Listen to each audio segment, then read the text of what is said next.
In this tutorial, I'm going to show you how the Disney Solitaire Hack and Mod latest version works and how you can use it on both iOS and Android devices.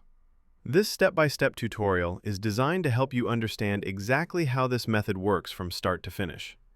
In this tutorial, you can see on your screen that this Disney Solitaire hack gives you access to powerful in-game features, including unlimited coins and stars, and it works seamlessly on both iOS and Android.